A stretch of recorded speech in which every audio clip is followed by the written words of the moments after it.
अस्सलामु अलैकुम वरहमतुल्लाहि वबरकातुहू। मैं सऊद पावने फ्यूचर कंसेंसस फाउंडेशन के प्रेसिडेंट की हैसियत से वीडियो बना रहा हूँ। इन्वेस्टर्स तबाह और बर्बाद हो रहे, लोग रो रहे, बिलक रहे, तकलीफ में हैं। कहाँ गए अहले हदीस उलमा, सनाउल्लाह मदनी, अरशद बशीर मदनी, शेख मेराज रब्बानी, जलालुद्दीन कासमी, जर्जिस अंसारी, ये तमाम जो अहले हदीस उलमा हैं, ये क्यों इस जुल्म के खिलाफ बात नहीं कर रहे? क्यों आप लोग खामोश हैं? आप लोगों को देखकर कई लोगों ने यहां पर इन्वेस्टमेंट करी है। आप लोगों को देखकर कई लोगों ने यहां पर पैसा लगाया और हीरा ग्रुप ऑफ कंपनीज पर भरोसा करा। अगर मैं उलमाओं के और मौलानाओं के नाम गिनना शुरू कर दूंगा तो पूरा वीडियो नाम गिनने में ही चला जाएगा। आज अहले हदीस उलमाओं को चाहिए कि वो आगे आके बात करे। यहां से अगर पैसों की रिकवरी नहीं होगी तो लोग बहुत बुरी तरीके से तबाह हो जाएंगे। रोजाना लोग बेचारे जो हमारे फाउंडेशन से, एसोसिएशन से जुड़े, फोन कर रहे, अपनी तकलीफें बयान कर रहे। अरे भाई, किसी के पास अभी खाने को पैसा नहीं बचा है, इलाज करने को पैसा नहीं बचा है। लोगों की जिंदगियां तबाह हो चुकी है, लोगों के बच्चों की शादियां अटक चुकी है। ऐसे काम नहीं चलने वाला है। नोहेरा शेख किसी को पैसा देने के इरादे में नहीं है। इस बंदी का पैसे देने का कोई इरादा है ही नहीं, नजर ही नहीं आ रहा है, क्योंकि ये इसकी शुरू से यही प्लानिंग थी। इसको सुप्रीम कोर्ट से राहत चाहिए थी, इसको सुप्रीम कोर्ट से ये बेल चाह रही थी, जो इसे मिल गई, क्योंकि इसको पता है कि मुझे सुप्रीम कोर्ट से एक दफे राहत मिल गई तो मैं आसानी से कोर्ट खेल सकती हूँ, मेरा कोई कुछ बिगाड़ नहीं सकता है। और वही काम अब ये कर रही है। क्या आप उलमाओं की जिम्मेदारी नहीं है कि वो बात करें नोहेरा शेख से? या आप लोग इनके अगेंस्ट में, इनके जुल्म के खिलाफ क्या आपको आके बात नहीं करना चाहिए? आप उलमाओं को ये बात का एहसास होना चाहिए कि कितनी लाखों पब्लिक यहाँ पे तबाह हो रही है, बर्बाद हो रही है। लोग, आप लोग पूछो नोहेरा शेख से कि इसने 2016-2017 के टेक्सटाइल और फूडेक्स के प्रॉफिट डिक्लेयर करे थे, गोल्ड स्कीम 2018 के प्रॉफिट्स डिक्लेयर करे थे, वो पैसे कहां चले गए? पैसे कहां? इसका कोई, ये जब भी इससे कोई बात करो, ये खाली एमआईएम असदुद्दीन ओवैसी यही बात कर रही है नोहेरा शेख। अरे असदुद्दीन ओवैसी ने वो प्रॉफिट के पैसे चुरा लिए, तुम्हारे घर में घुस के पैसे चोरी कर लिए, तुम्हारे बैंक अकाउंट से पैसे ले लिए, कहां गए पैसे? ये पैसों के ताल्लुक से कोई क्यों नहीं बात कर रहा है? ये उलमा क्यों खामोश है? आप लोगों को देखकर कसीर तादाद में लोगों ने यहां पर इन्वेस्टमेंट करी। कुछ अहले हदीस उलमाओं ने तो यहां तक कह दिया था कि हिंदुस्तान के मुसलमानों पर हुज्जत कायम हो चुकी है, अब बैंक में पैसा मत रखो, हीरा ग्रुप में डालो। ये उलमाओं ने कहा है? और आज नतीजा क्या हो रहा है? लोग भीख मांग रहे, लोग तड़प रहे, लोग बिलक रहे।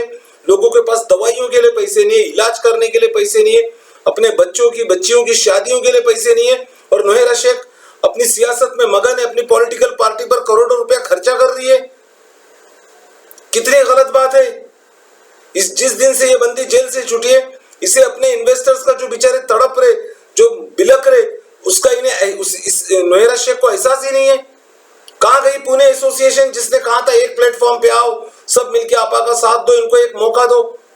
कोई पुणे एसोसिएशन का आज वजूद नहीं है, कोई इस बंदी से बात करने के लिए तैयार नहीं है।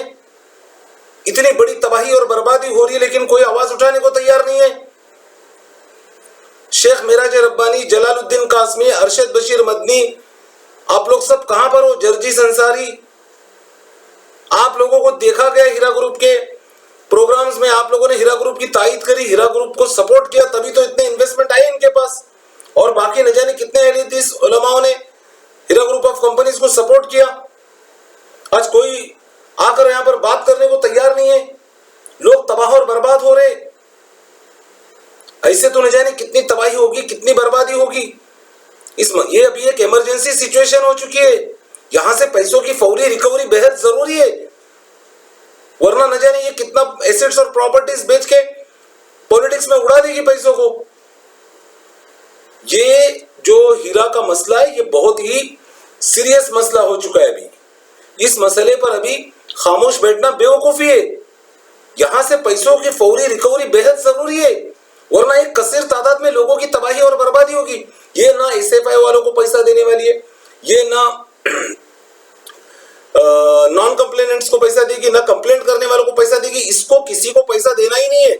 और ये बात एडवोकेट अमीन सोलकर समझ गए थे, इसीलिए वो इस केस से हट गए। एडवोकेट अमीन सोलकर एक बहुत अच्छे इंसान है और बहुत अच्छे लॉयर भी है।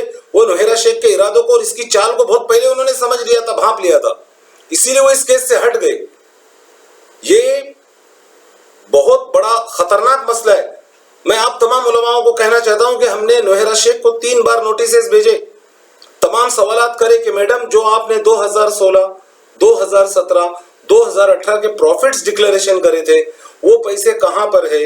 आपके जाती नुकसानात से हम इन्वेस्टर्स का कोई लेना देना नहीं है। हमने पैसे स्कीम्स पर लगाए हैं, हमने पैसे आपकी पॉलिटिकल पार्टी पर, आपकी सियासत पर, ओवैसी की दुश्मनी पर नहीं लगाए हैं। नोहेरा शेख मैडम आप जवाबदेह हो, आपको जवाब देना होगा। यहाँ लाखों लोग तबाही और बर्बादी की कगार पर है। कई फैमिलीज तबाह और बर्बाद हो चुकी है। यहाँ पर लोगों के पास आज खाने को पैसा नहीं है। ये एक बहुत इमरजेंसी सिचुएशन है। नोहेरा शेख मैडम आपको फौरी इन जो नोटिस हमने भेजे, अभी जो आखिरी नोटिस, तीसरा नोटिस भेजा है, आपको उसका जवाब देना होगा। अरे आपने जीएसटी का बहाना किया था, ट्रांजैक्शन लिमिटेशंस का बहाना किया था। सऊदी, दुबई और कुवैत में जिन्होंने वहां के करेंसी में इन्वेस्टमेंट करी, आप उनको क्यों नहीं पैसा दे पाए? इसका आपके पास कोई जवाब नहीं। आप अभी इतना टाइम हो गया आपको जेल से बाहर निकले हुए, आपसे पैसों की बात की जाती है तो आप कोर्ट का रास्ता दिखा रहे हो। ये सीधा सीधा बदमाशी साफ नजर आ रही है। इन्वेस्टर्स, मैं आप लोगों से रिक्वेस्ट करता हूं कि ये अब एक बहुत ही सीरियस सिचुएशन है और हम लोगों को मुत्तहिद होना होगा, मुस्तहिद होना होगा और अपने पैसों की रिकवरी के लिए कुछ ना कुछ हमें करना ही होगा। और फ्यूचर कंसेंसस फाउंडेशन इस मसले को लेकर मेन स्ट्रीम मीडिया पर जाने वाली है। तमाम बड़े बड़े ऑर्गेनाइजेशन से हमारी बातचीत चल रही है और इंशाल्लाह हम जो मुमकिन हो सकेगा यहाँ से पैसों की रिकवरी के लिए तमाम जितने भी प्लेटफॉर्म से जहां पर भी हमें बात अपनी रखने के मौका मिलेगा हम वहां पर बात रखेंगे और कुछ भी करके यहाँ से इंशाल्लाह हमारी फाउंडेशन से जुड़े हुए इन्वेस्टर्स के पैसों की हम रिकवरी कराएंगे। अस्सलामु अलैकुम व रहमतुल्लाहि व बरकातुहू।